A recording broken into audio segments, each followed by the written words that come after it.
Maswerteng gabi po mga ka-STL. Narito na po ang resulta ng STL Pangasinan para sa araw na to, 3rd draw November 14, 2024. Araw ng Huwebes, naway ang mga natayaan nyo pong mga numero kanina ay manalo nawa ngayong gabing ito, 8:45 PM. Kaya kunin nyo na po yung mga tickets. Narito na po ang resulta.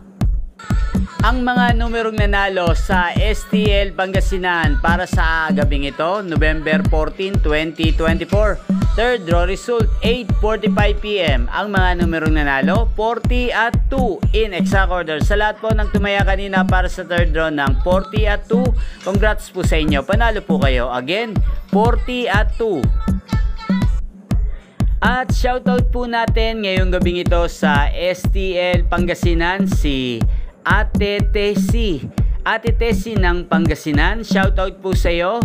Naway ang mga kombinasyong tinatayaan mo sa STL Pangasinan, sana po ay manalo nawa ngayong gabing ito.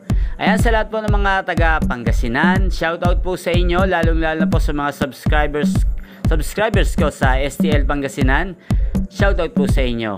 Ayan, yung pong napanood ang resulta ng STL Pangasinan sa channel na to, Roderick Hernandez TV. Maraming salamat po sa patuloy nyo pong pagsuporta sa aking channel. Huwag pong kalimutang mag-subscribe. Thank you for watching. At bukas po, muli tayong magkita-kita sa channel na to.